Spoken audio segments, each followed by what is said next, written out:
Mentira tem perna curta, pra longe ela não vai. A verdade quando chega, mentira voando sai. Vai voando igual ao vento, mesmo assim um dia cai. Deus nos livre da mentira, Deus é bom, é nosso Pai.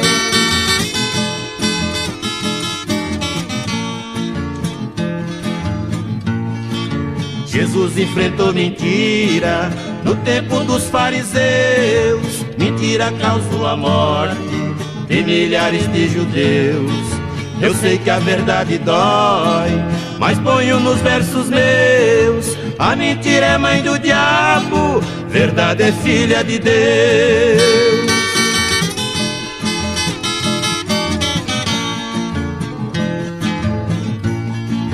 Fabricando só mentira, tem muitos profissionais. Oh meu Deus, quanta mentira nesses grandes festivais. Quem vence com a mentira, dura pouco seu cartaz. Os que perdem com a verdade, poderão ser imortais.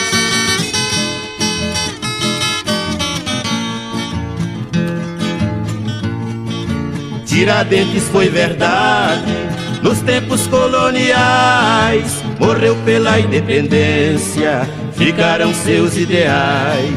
Ele nunca foi mentira, desminta quem for capaz. Tiradentes foi verdade, filho de Minas Gerais. 18h02 no horário de Brasília. Começa agora para todo o Brasil mais uma edição de O É da Coisa.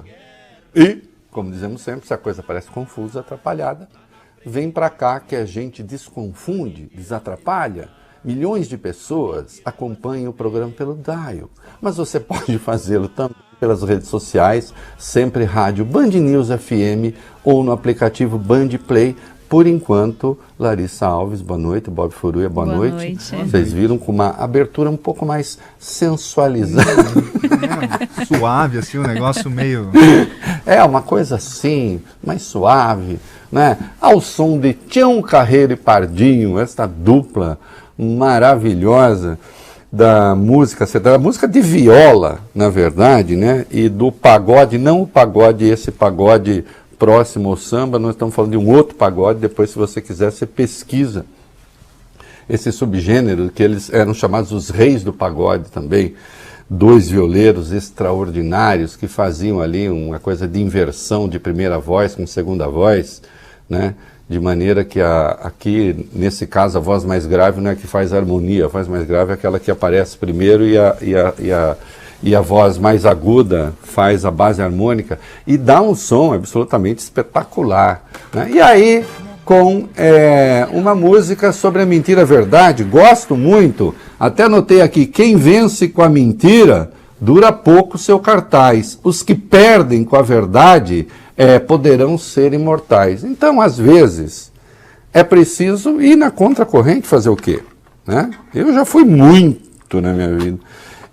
E não tenho nenhum receio, não por heroísmo, por nada, é porque só sei fazer assim. Né? Só sei fazer assim, não sei fazer de outro jeito. Né?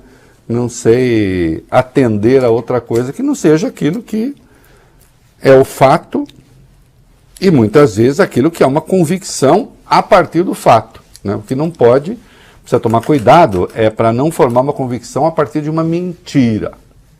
Aí sim. E hoje isso anda muito influente, né? No Brasil e no mundo. O sujeito que tem uma opinião, que ele diz: eu falo mesmo, não quero nem saber. Tá, ele fala mesmo, só que a partir de uma informação falsa. Então é preciso tomar muito cuidado, como dizemos aqui, com a fake opinion, né? E a mentira, dizem aí tem um carreiro pardinho, a mentira que tem perna curta, às vezes não tem, às vezes dura bastante, infelizmente. Mas a gente deve sempre perseguir, isto é, buscar a verdade, né?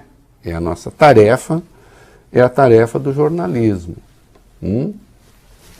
E verdades inconvenientes estão vindo a público, deixando governantes, ex-governantes, um pouco aturdidos. Tá? Está acontecendo no Brasil, está acontecendo nos Estados Unidos. Claro que nós vamos falar de um fato histórico para os Estados Unidos, que é o indiciamento do Donald Trump. É a primeira vez que um presidente americano é indiciado, e nós vamos ver que indiciamento nos Estados Unidos não tem o mesmo significado que tem aqui. Né? Lá é outra coisa. Seria o correspondente a virar réu em ação penal, na verdade, aqui no Brasil. Mas nós vamos tratar disso tudo. Mas vamos começar, Bob Furu e a Larissa, que a essa altura já receberam a pauta, né? Já, Sim, tá na mão. É que eu mandei a música e achei que já tinha feito tudo que devia. Aí o Augusto, eu sei quando o Augusto ele sabe até escrever de um jeito desesperado, né? Mesmo que sejam só palavras assim. Um jeito assim, e aí, cadê a pauta? Pronto, já mandei a pauta. Você captou. Relaxa, você captou o sentimento do rapaz. O Anderson Torres escreveu nesta madrugada no UOL um texto grande. Tem muita gente que reclama que você escreve no UOL, depois eu não consigo ler, porque é fechado. Gente, é para assinante, mas aí também, né, sei lá, não vou ficar fazendo propaganda do UOL aqui, mas dá uma assinadinha. Você não assina jornal, não assina revista, não, né?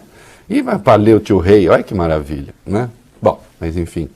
Mas de qualquer modo, as pessoas sempre ficam sabendo. Mas eu escrevi um textão sobre Anderson Torres. Tá feia a coisa pro lado dele. Tá feia. Que, os crimes ali, as penas vão se somando, né? Vão se somando. Pelo topo, se for condenado, já dá 26 anos. É ruim, cara. É ruim. Vamos ver o que é que tem.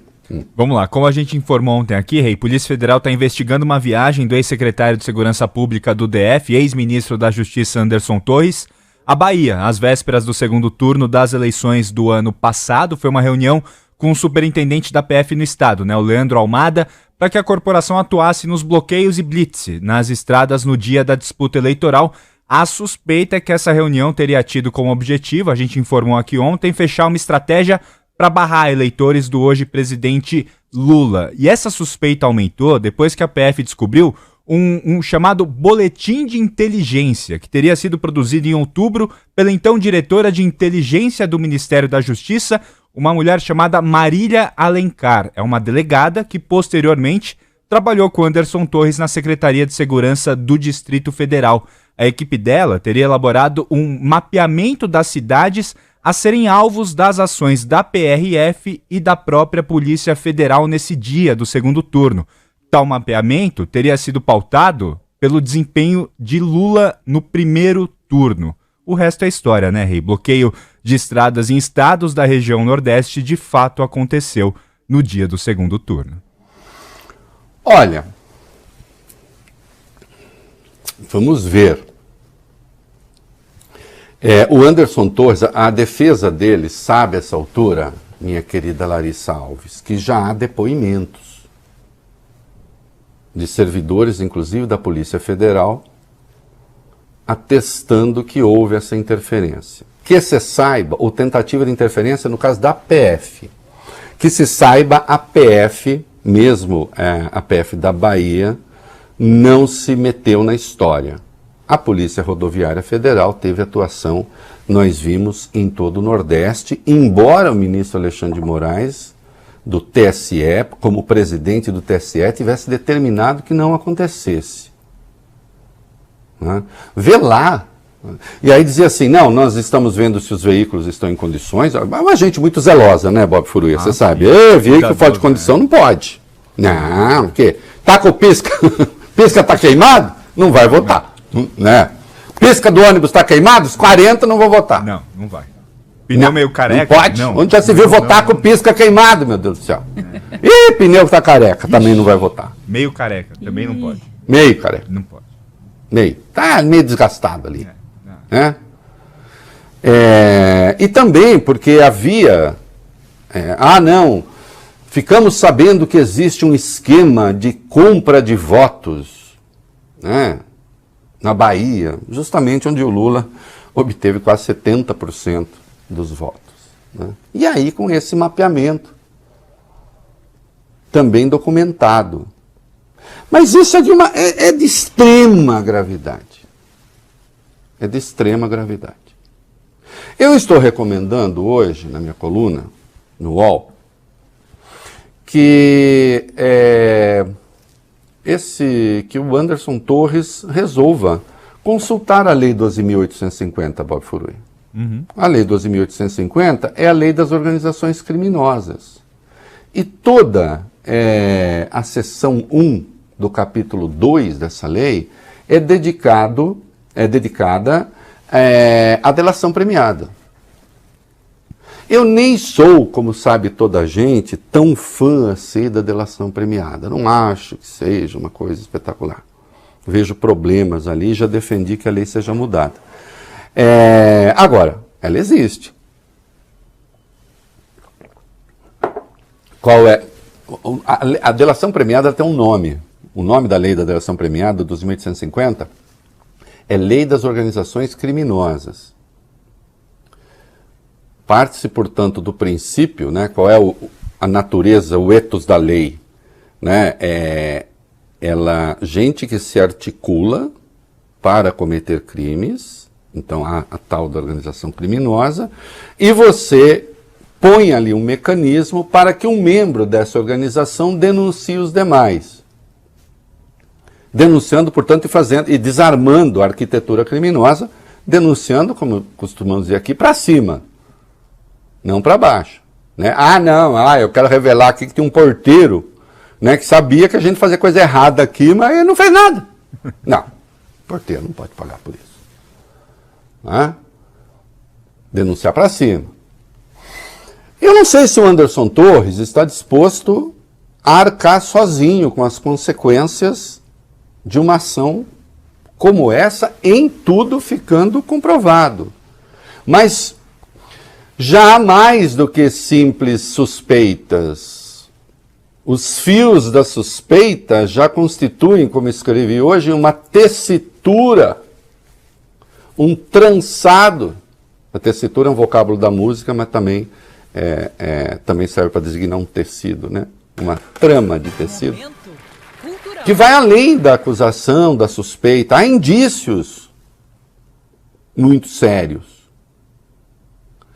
E calculem, um ministro da Justiça se deslocando numa operação que obstava o exercício do voto. Isso está no Código Penal. Artigo 359-P.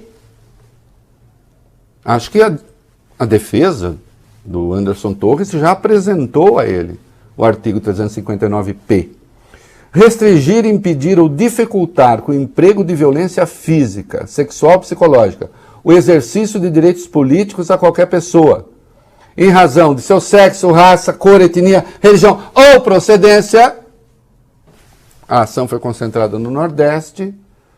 Isso rende cana de 3 a 6 anos. Agora observem, o Anderson Torres é aquele mesmo em cuja casa foi encontrada a minuta do golpe,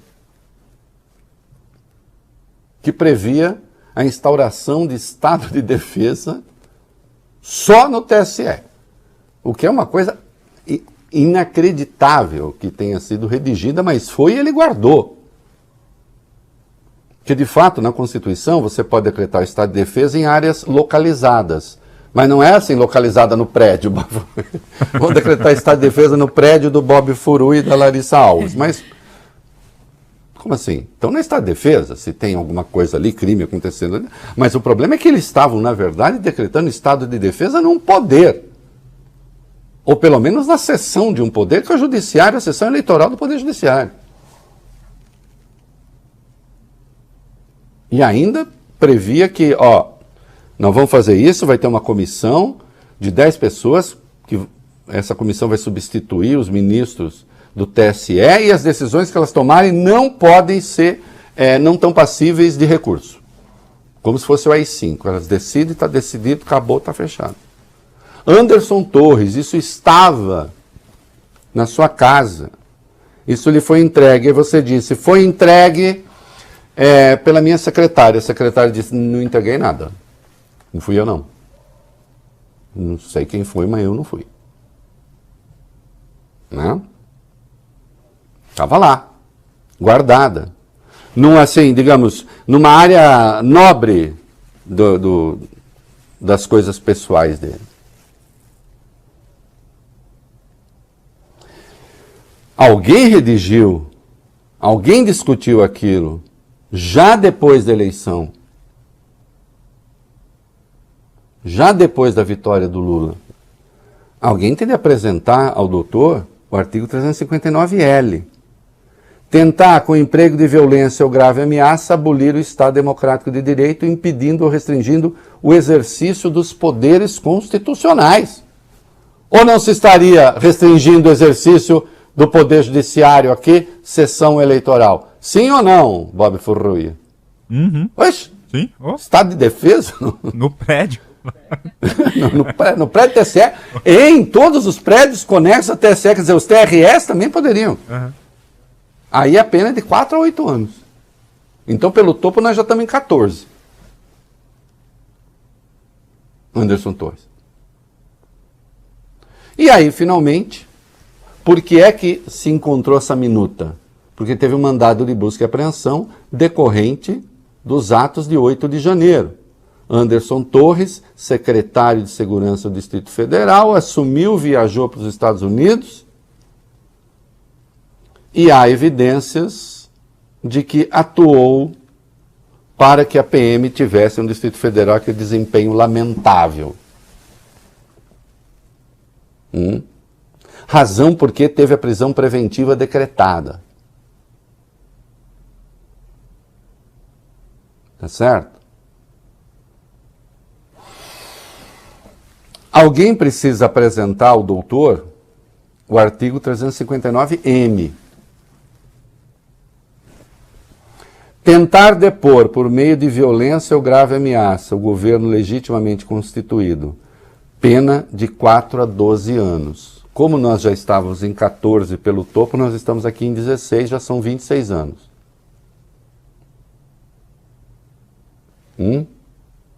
Estávamos em 14, mais 12, 26. Isso, corrigindo. 26 pelo topo. Mas esses não são os únicos crimes. A própria organização criminosa, se for caracterizada, já é crime também. E outros. Rende fácil uma condenação máxima. Quer dizer, uma condenação, sei lá, condenação pode ser de até 300 anos. Estou falando em um caso qualquer, não nesse. Mas no Brasil a pena máxima é 30. Digamos, Anderson, que ficasse só nesses 26 se tudo se comprovar. E que, em vez do topo, seja metade, em razão de atenuantes, a 13 anos. 13 anos para passar na Papuda ou algum lugar que a sua defesa pedir, é muito tempo, né, filho? Para agasalhar tudo sozinho. E aí vai ter que ficar à espera do Bolsonaro, porque um dia será preso. Mas pode demorar um pouco. Você já imaginou, Anderson, se além de tudo você fica ainda na mesma cela com o Bolsonaro? Que tristeza. Que melancolia. Hein? Que desastre pode ser. Recomendo vivamente que pense na hipótese da delação premiada. Ou você pensou tudo isso sozinho, em se comprovando, né? Claro. A minuta está comprovada, estava lá. Com absoluta certeza. A viagem para a Bahia aconteceu. O tal do mapeamento também. A obstrução dos caminhos também.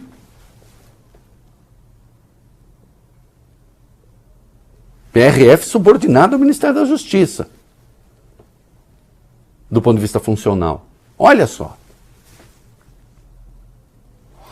E aí, o Benedito Gonçalves, que é o corregedor-geral eleitoral, ele já pediu as alegações finais naquela ação por abuso de poder político, aquela Bolsonaro, os embaixadores, olha, tem risco eleitoral no Brasil, o sistema não é seguro. Bom, tem uma ação, ele já pediu o Benedito Gonçalves as alegações finais e isso pode ser julgado até o fim do mês. E se dá em todo canto a inelegibilidade de Bolsonaro como certa. Ainda que Nunes Marques venha pedir vista, por decisão administrativa do TSE, no máximo em 60 dias tem de devolver o voto ou é julgado com ou sem a devolução do voto dele. Por que eu estou falando isso? Porque a minuta golpista foi incorporada a essa ação, sob os protestos da defesa do Bolsonaro. Eu não sei se esses dados agora, do Anderson Torres, dessa nova questão, será também incorporado ou não. Talvez nessa fase não, uma vez que já se pediram as alegações finais. Mas Bob Furu e a Larissa, como eu escrevi hoje de manhã, né, um juiz não deve, no seu voto, usar fatos que não estão nos autos. Sou contra isso. Né? Agora, você não consegue tirar um fato, mesmo que não nos autos, que está na consciência do juiz, né? Ele pode não citar, mas está na consciência dele. Ah, você está defendendo que ele possa votar fora dos autos? Não. Não, os elementos que há contra Bolsonaro já são muito graves. Já são muito graves. Eu só estou dizendo que se adensam as evidências na esfera penal e, obviamente, também na eleitoral. Né? Se Bolsonaro escapar da inelegibilidade, será um milagre. E eu acho que não vai acontecer. Agora, Anderson Torres caminha para uma situação muito ruim. A defesa dele tinha pedido a suspensão da prisão preventiva. Né? O Alexandre de Moraes, ao negar, foi muito duro. Né? Dizendo, olha aqui, a omissão e conivência de diversas autoridades da área de segurança e inteligência ficaram demonstradas com a ausência do necessário policiamento e não sei o quê, E mais adiante, que todos serão absolutamente punidos, né? E que não vai haver condescendência da justiça com aquilo que aconteceu. Então, recomendo a delação premiada. Né? Porque hoje, Anderson, veja só, você é o cara mais graúdo do bolsonarismo que está em cana. E a chance de continuar é grande, e ainda que venha a ser suspensa ou abolida a prisão preventiva, certamente não será sem medida cautelar alguma, tornozeleira, por exemplo, até o julgamento. E eu não prevejo um julgamento muito fácil. Pense. Bolsonaro, por enquanto, é inelegibilidade. A turma dele diz, vai ser ótimo, porque aí sim, o Steve Bannon, né? Aí nós vamos fazer campanha. Que nem o Trump está tentando lá nos Estados Unidos faturar o indiciamento. Né? Duvido um pouco, mas aí é com eles lá. Agora, não é o seu caso, né, Anderson Torres? Não é o seu caso. Jovem ainda. Convém pensar bem no futuro seu, da sua família, etc. Não sou coach de gente encrencada. Né? Estou fazendo aqui um juízo objetivo.